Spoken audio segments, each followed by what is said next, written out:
At 5:41 a.m. over the South Pacific, astronomers recorded an impossible event. Sunrise occurred twice. The first dawn was ordinary, a gold edge lifting over the horizon.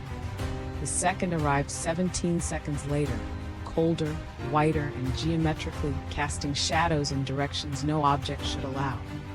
Across Chile, New Zealand, and parts of Antarctica, people reported seeing their own silhouettes move before they did, as if their bodies were lagging behind some earlier decision.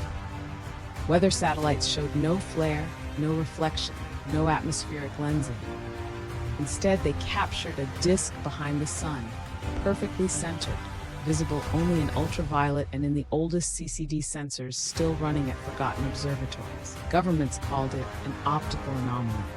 Power grids disagreed. In cities touched by the second dawn, synchronized systems lost agreement with time itself. Traffic lights skipped phases. Atomic clocks drifted by identical irrational fractions. Voice assistants answered questions users had only thought about asking.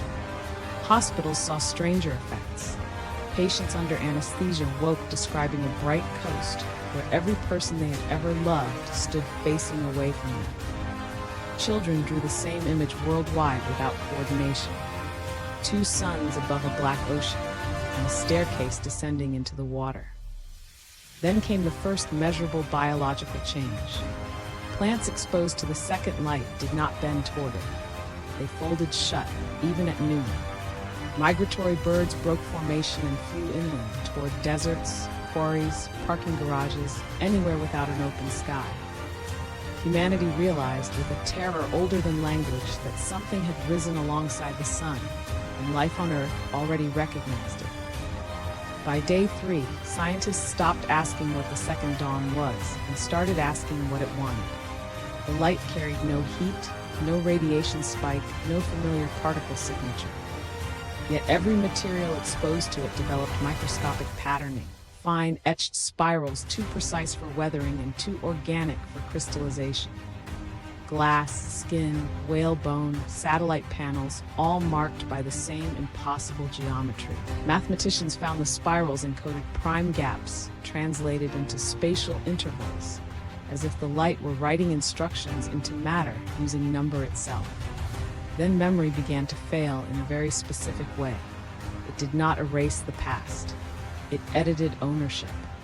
People still remembered first kisses, funerals, betrayals, births, but increasingly with the certainty they had happened to someone else.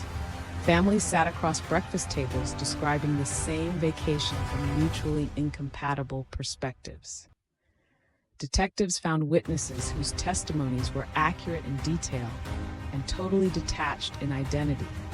Brain scans showed healthy tissue, except for a synchronized phase shift in the hippocampus whenever the second sunrise crossed local cloud cover. Religious movements exploded overnight. Some called the phenomenon the Auditor, a cosmic force correcting false narratives. Others called it the backup sun, a failed star returning to reclaim copies of conscious life. But the most disturbing discovery came from deep-sea cables.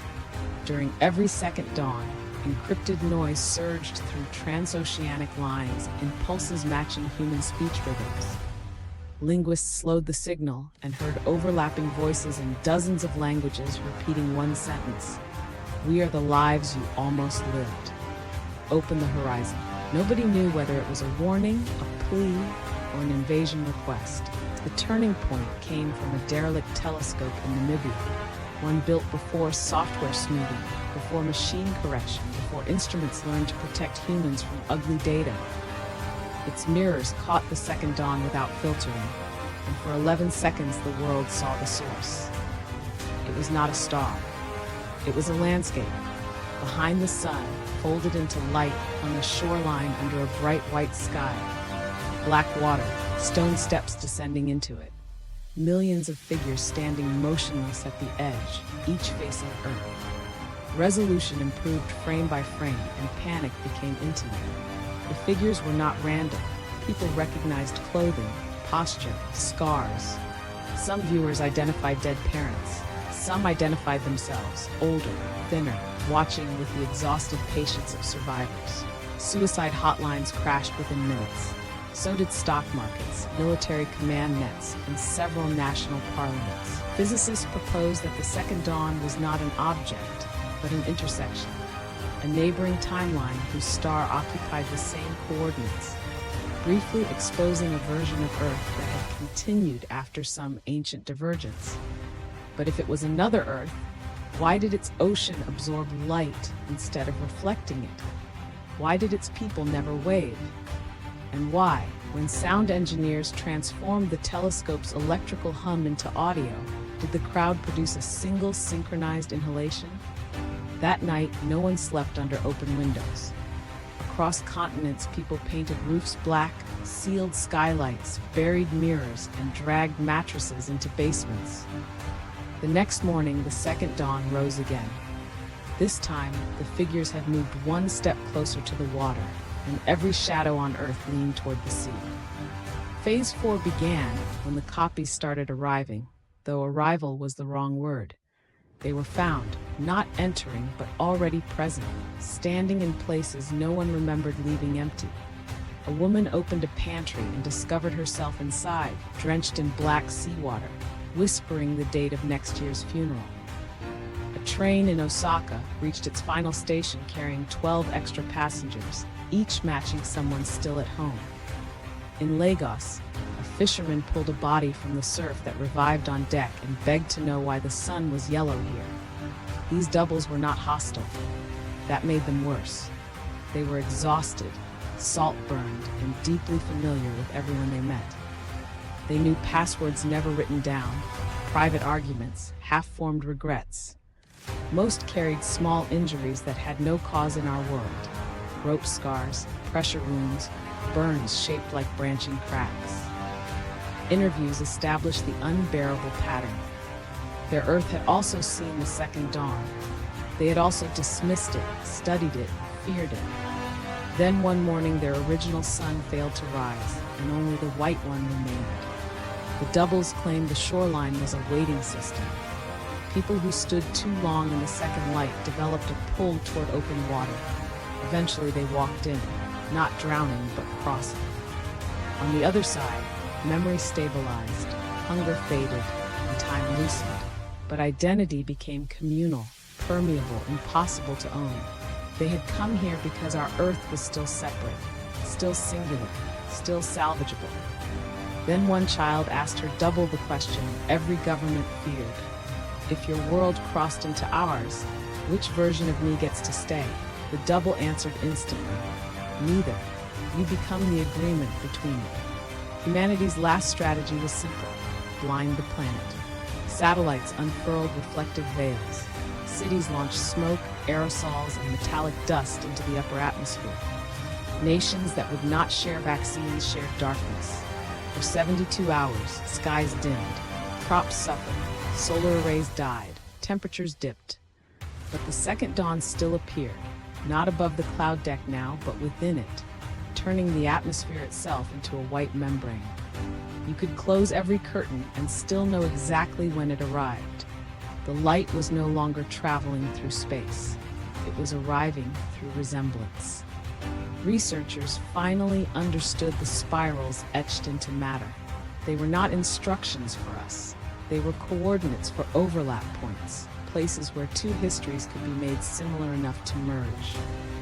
The more our world reacted like theirs, panic, blacked out skies, shoreward migrations, mass identity fracture, the stronger the alignment became. Every attempt to resist had been imitation. Every defense had invited contact. So a final proposal emerged, grotesque but mathematically elegant. Become less like ourselves. Destroy routines, randomize calendars, rename cities weekly, rotate beds, switch handedness, alter national borders digitally, pipe artificial bird calls into deserts, flood the internet with false childhood photos, scramble maps, teach children invented constellations. If the second dawn hunted similarity, then civilization had to become unrecognizable even to itself. It almost worked. In regions with maximum disruption, the white sunrise weakened. Doubles there became translucent, then vanished. But the cost was immediate. Marriages dissolved under sanctioned confusion. Courts collapsed. Pilots refused takeoff. Patients forgot consent histories. Humanity could survive the merger or survive itself. It could not clearly survive both. In the end, the decision was not made by presidents or physicists. It was made by insomniacs, lighthouse keepers, offshore crews, newborns waking at impossible hours, and everyone who accidentally looked outside at the wrong moment. The merger did not happen everywhere at once. It happened personally. One by one, people began experiencing brief consensus events, seconds when both lives were felt simultaneously. 2 childhoods, 2 mothers, 2 homes, 2 endings. Most collapsed. Some adapted. A tiny fraction described the sensation with horrifying calm, relief. That was the final twist. The other world was not invading ours. It was dying from singularity and using us as a template for division. Its people had become too blended, too communal, too oceanic to generate difference. And without difference, their reality was freezing into a permanent white noon. They needed our loneliness, our boundaries, our private grief, the sharp edges of separate selves. We had feared absorption, but they envied fracture. On the last recorded day before global archives lost continuity, observatories reported the second dawn shrinking for the first time. The shoreline receded. The black ocean dimmed. Yet millions of people walked calmly to coasts, lakes, reservoirs, even swimming pools, standing at the edge as if listening to a distant relative leave on a train. Many returned, some did not. Those who came back were changed in one subtle, irreversible way. They no longer cast a single shadow in morning light. So what if sunrise happened twice? Maybe the true horror is not that another world finds us, but that it discovers exactly what human separateness is worth and decides to keep a copy forever.